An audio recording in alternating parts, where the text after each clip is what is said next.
Greek proverb, I am because we are, is the foundation of the ACBN YouTube channel.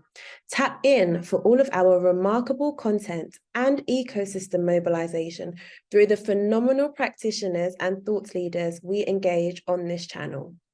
In the words of Adrienne Marie Brown, things are not getting worse, they are getting uncovered.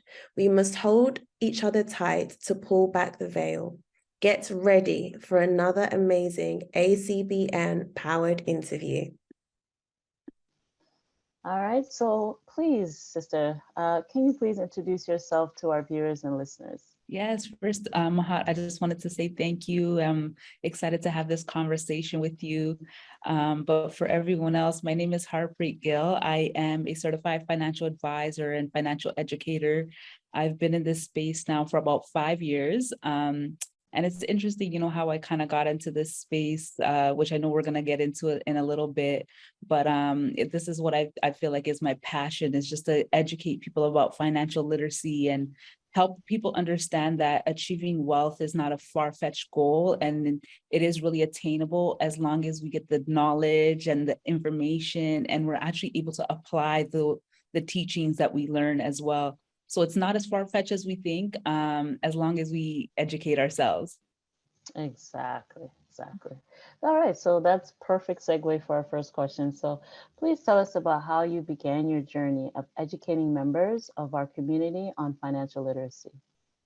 You know, it's interesting. I never in a million years did I think that I was going to be in this area of finances or anything to do with money or math. But it really started because I wanted to kind of get a grasp of my financial affairs and understand money a little bit better and learn about home ownership. And I thought, you know, where's the best place that I could possibly go? And I thought to the bank. And I made an appointment with an advisor. I'd never spoken to an advisor before that. But I figured, you know, if I can go to my bank and ask a few questions, at least I can get the right information to make the right moves. And I wanted to learn a little bit about mortgages. And I know it was a form of a debt, but I didn't know how a mortgage actually worked. So when I had gone to that appointment, they made me put my card into the card reader. And they looked at my account, and in like less than 2 minutes in my appointment, they pretty much just said to come back when I had $60,000 in my bank account.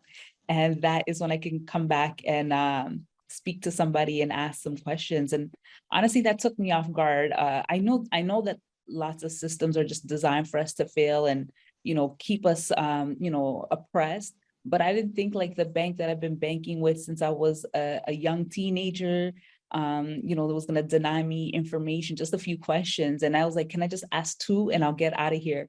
And they were like, no, come back when you had 60,000 and we'll talk to you then. And mind you, I had like $33,000 of debt because I had my student loan. So I was working on paying that off, but I was also working 5 jobs. I was focused and determined on paying off my debt, building up a down payment for a home, but they wouldn't give me, any sort of time or space. And that's when I realized that I need to kind of get a grasp of this stuff on my own. And I started learning about money, credit, debts, investing, all of this type of stuff. And the more I learned, the more fascinated I became. And, you know, coming from a social work background, that's what I did for 17 years. Coming from that background, I went into social work because I have a passion for my community. I grew up in Jane and Finch. I've always had a vision of, wanting to create something impactful. And being a social worker, I started to realize that you can't make the impact that you're looking to make on a systemic level. You can make it on individual levels, but on a systemic level, it's almost impossible to create that. And the more I started learning about money, the more I started realizing the reasons why they don't teach us this stuff in school. And I figured, you know what? This is something that we need to learn as a community, because the only way to create real systemic change is through ownership. But if we don't have money, if we're not versed in our knowledge with money and how money works, so many of us are going to miss the opportunity to have ownership of anything. And I figured, you know what, this is a great place for me to maybe take what I, have in my social work skills and maybe go get licensed and become a certified financial advisor. And that's what I did. I paired the 2 worlds together and started my own business. which I am super grateful for because it allows me to be bias free. I don't have to work for any one institution. I'm not restricted to, quotas and targets. So I can focus on my clients. I can get to truly understand their situation, and I can educate them as opposed to just forcing products and not really understanding their situations. Perfect, perfect. That is so needed in our community, I'm telling Yeah. you. So can you articulate your mission and vision for me? My mission really is to revolutionize the financial services industry. Right now, I want to be able to educate as many Canadians as possible, especially people from minority communities, right? One of the things that I used to always wonder is like, why did my parents leave India to come to Canada? Because, you always heard this thing growing up that Canada is the land of opportunity. And I'm looking around and everybody I'm seeing is struggling. So I'm thinking to myself, okay, we left somewhere, whereas at least the weather was nice. And even if we were poor back home, the little that we had was okay. Like we didn't have to, it's not like how it is here. And I just couldn't wrap my finger around why so many immigrants come to this country. And I started to realize that, in Canada, we work on a credit system. And that credit system is not the same how it works in other parts of the world. And if you understand how debt works, debt is really the way you would use to build real wealth. But most of us use credit to put us in more harms and put us in more deeper situations that we sometimes cannot get out of, or becomes challenging to get out of. And so when I started learning about money and started realizing that, in Canada, we really can build something if we understand how money works. Because if I was back home, in order for me to get a loan, I need to have collateral, which means I already have to have something to be able to borrow against my assets. So if I don't have an asset, then I can't get a loan. And if that doesn't happen, that means I can't build anything. But in Canada, we can build something if we have good credit and understand how credit works, because we can use other people's money to leverage to build our wealth. But so many of us just don't know that information. So these are the kind of things that just made me realize, like, financial literacy is like not even that much about money. Honestly, it's not even about numbers. It's really about rules and understanding those rules and knowing how to navigate those rules to make them work for you. Because one of the things that I realized is that, whether we're wealthy, whether we're not, we're all operating in the same system. The only difference between the wealthy and the rest of us is the wealthy understand the rules of money, and they know how to take advantage to make sure that those rules are going to work for them and not against them. Exactly. Can you imagine how powerful it would have been if we had this in like kindergarten on up? I know some private communities, okay, Yeah. that offer this to their adolescent children from toddler. Okay, Yeah. they have their little counting system. They holding paper money, fake money. Yeah. Then Monopoly and all these things. But it was taken. We didn't. It wasn't taken in as just a game. It was Right. life. You know. Right. So what? I mean, I look back and say, man, how our community would actually be if we It's actually so had this in the true. school system. It's so true, because it's about the mindset, right? And Yes. we're so scared of money. We've been taught that money is the root of all all evil and all of these things. Exactly. So many of us even don't even want to build wealth or get to the point of building wealth, because from young, our parents have told us, well, if people who have a lot of money, they're just evil. And so that was one of my things that I was scared of. I was like, I want to be an evil person. So I don't really care to have a lot of money. I just want to have enough to be comfortable, so that way I don't have to struggle. And I think that's one of the first things, is just that shaping our mindset. And that's I think the most challenging part. And you're right. If we learn this stuff when we're younger, by the time we get into even our teenage years and into early adulthood, we would have a very different perception, and that would be a game changer for all of us. And it's funny that you Exactly. mentioned that. I'm actually right now, I'm working on children's work, books and literacy, things like that. So Yay. we'll be I'm sure coming. I'm going to ask you that at the end for sure. So hold that thought. Yeah. Okay. So you've already answered this question, but I guess in a summary, what inspires you about your work? Honestly, I've always been a people person. That's always been, I think, my strength. I didn't realize that. And I'll share a little bit of part of this story because I think a lot of times we think that we have to be really strong in academia to be able to be successful in the world. And that's what we've been told. If we're not a doctor, lawyer, one of these high prestigious careers, then you can't be successful. And from a young, when I was young, I was always put into the slow classes because I wasn't diagnosed with dyslexia, but I'm pretty sure I have it. But I was a really slow learner when it came to reading, writing, all of that kind of stuff. And so, as I got older, my confidence really wasn't there when it came to the school stuff. But one thing that I knew that I loved doing was helping people. I had a big heart. I would be, I would take my shirt off for someone that I didn't even know. And I didn't realize that that was a skill. And that was a gift. And so as I got older, like I mentioned, I've always had a vision of wanting to make an impact in my community.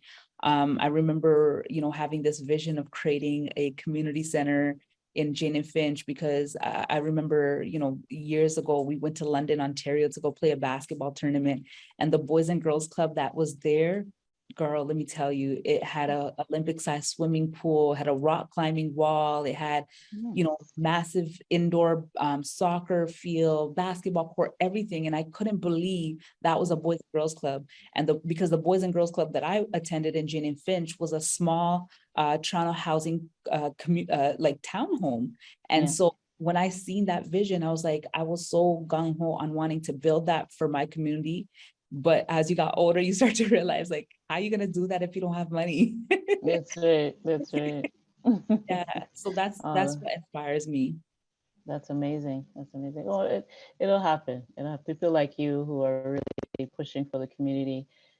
The stuff like that will manifest for our people, right? Yeah, absolutely. So what are the biggest barriers in your work?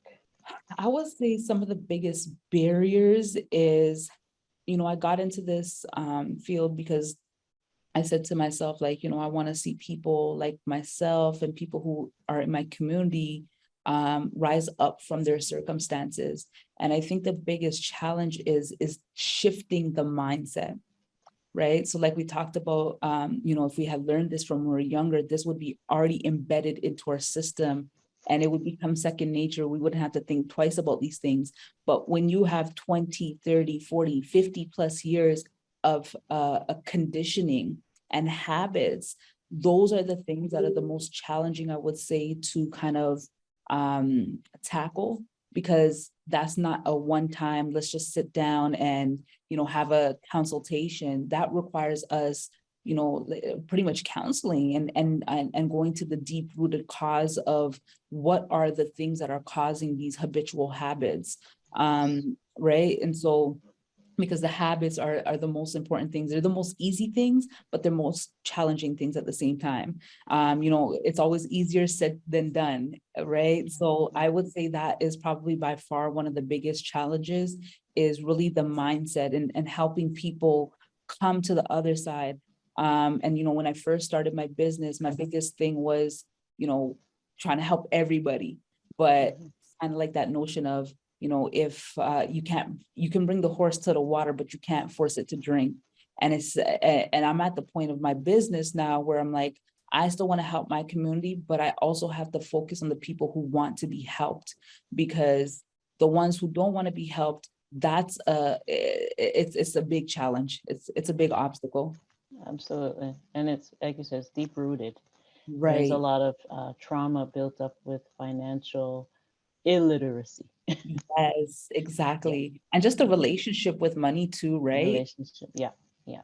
Seeing Exactly. how our families, kind of grew up, the way that our mothers or our fathers have been when it came to money Exactly. as well. That's right. That's right. So, what are tell us about your wealth quadrant. Okay, so the wealth quadrant actually is called the cash flow quadrant. This is a concept that was coined by Robert Kiyosaki. He's the author that wrote the book Rich Dad Poor Dad. And he talks about the different ways that we can earn income, and just literally think of a circle, and in it has a quadrant, and each quadrant represents a different letter or a different word. And so the first quadrant is the employee quadrant. And what he says is that, you know, being an employee, that's what we've been conditioned. If you think about it, like the schooling system is designed for us to be the perfect employees. We have 2 recesses, 15 minutes, and a lunch break, 30 minutes. That's literally what we have in the workplace, right? That's right. That's right. And we've been conditioned from kindergarten all the way up to high school. And if you do post-secondary, then you have that as well. But we've been conditioned, you know, to trade our time, right? And whether you're making 50,000 a year or 150,000 a year, the problem with that quadrant is that you're forever going to have to trade your time for money. So there's no such thing as financial freedom. Right. And, you know, one of the things that I started to realize is, you know, I know we all had aspirations of, you know, having high salaries, you know, once we got to a certain level in our lives, because, you know, responsibilities, inflation, things are so expensive, but you start to realize the more you make, the more responsibilities you have. And the more responsibilities you have, the more of a, you know, to use of a lack of better words, the more of a slave we are to the system.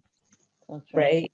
Think about people who are high 6-figure earners. They have work laptops, they have work phones, that they're constantly working almost around the clock. So your time is literally strapped, and there's only 24 hours in a day. So there's only so much time we can trade, right? And then there's the second quadrant, which is the self-employed quadrant. And it's a beautiful place to start, but I think a lot of us think that when we're self-employed is that we have a business.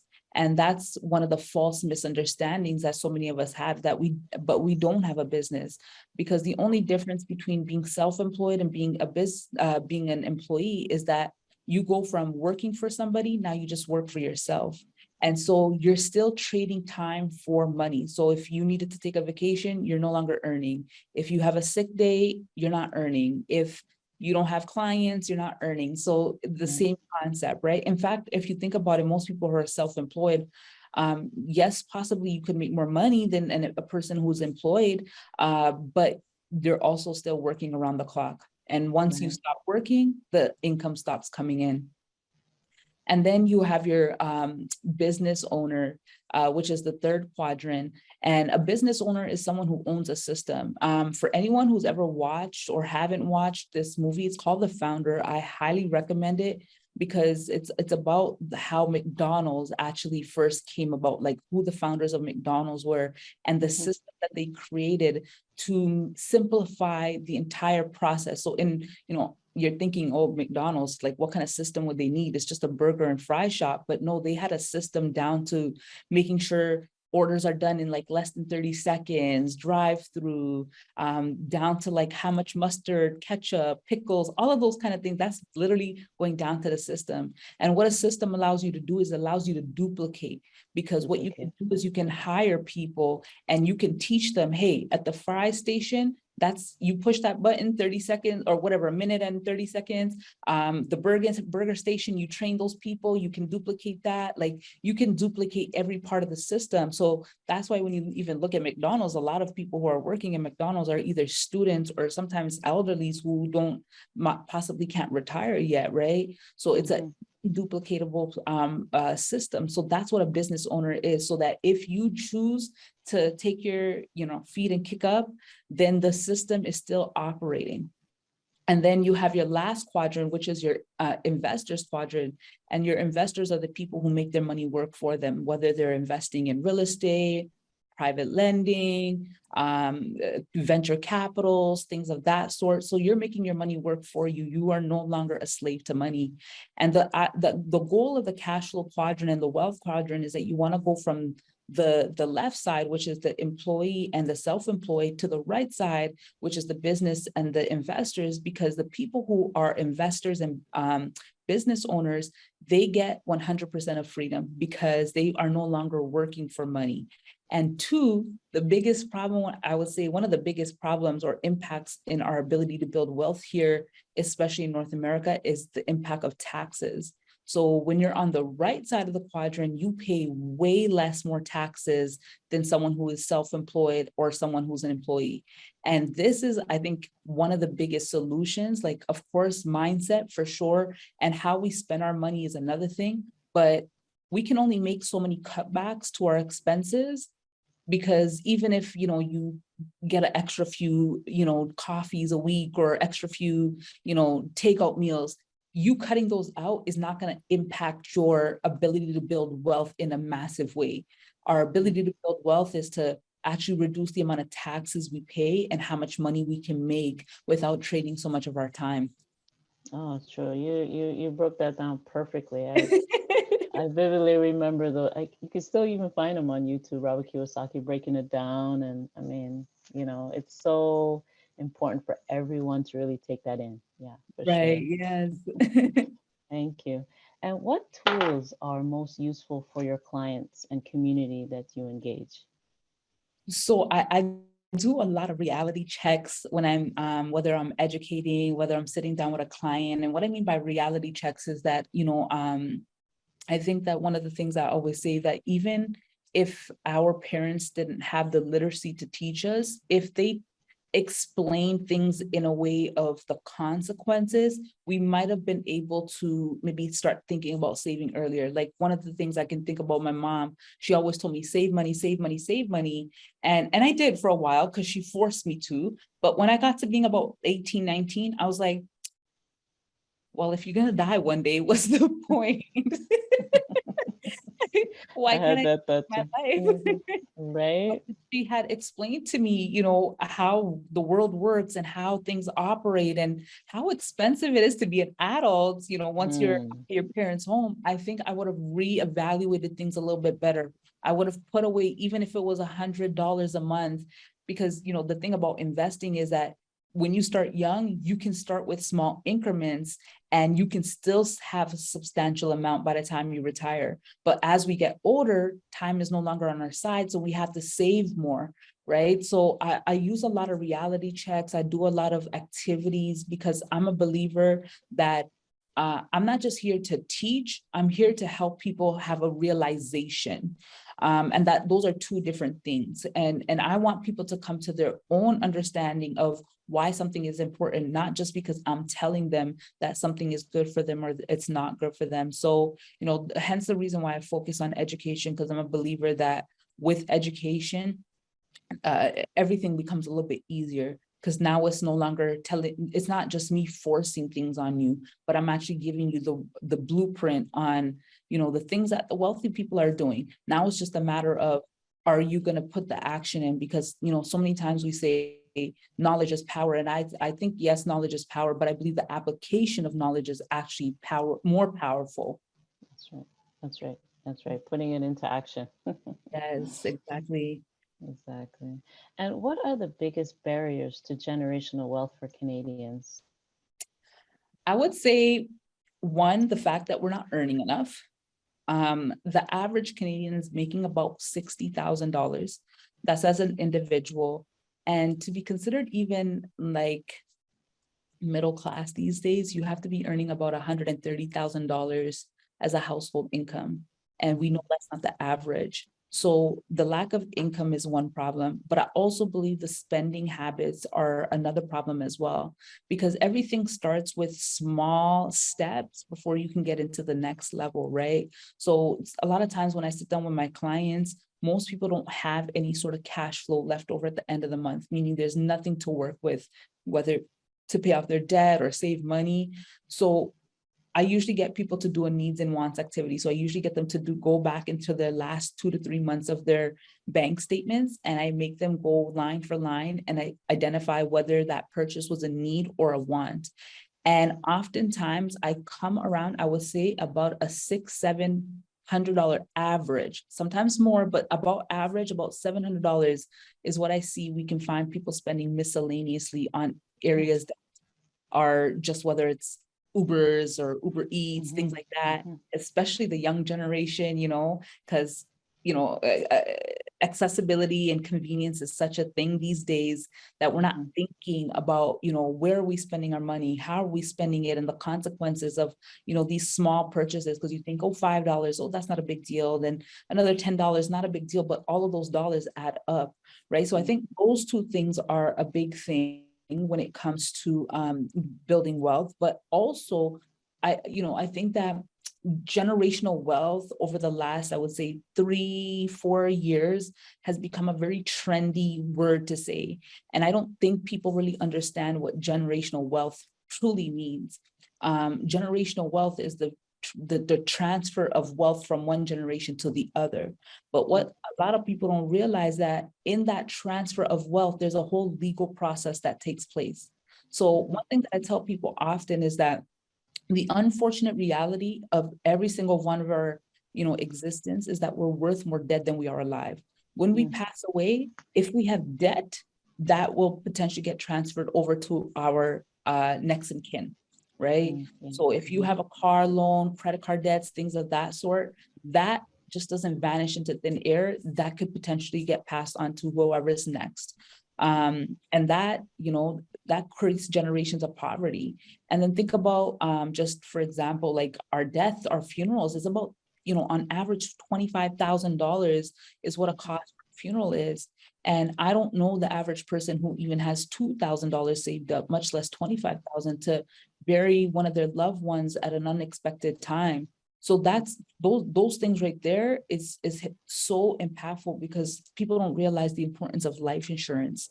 And life insurance is one of those things that you don't value now, but when a situation happens, it's one of the things that will save you, right? Because that's where you can transfer the easiest amount of wealth, because anything that you pass from a life insurance policy will go to the beneficiary tax-free. So the government will not come after that money.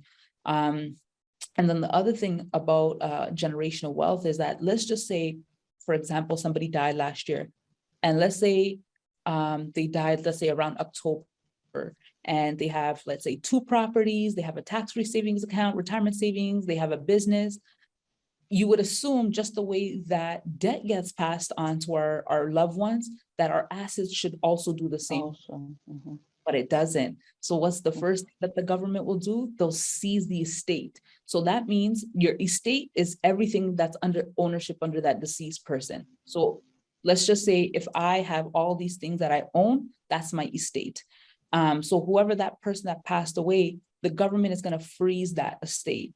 And now it's going to go through something called an estate process. And the first thing that they're going to do is they're going to, evaluate what you have. And they want to charge capital gains taxes, which is they're going to take a look at the profits, the equity of each and every asset that you have. And the family has to now pay capital gains tax on that.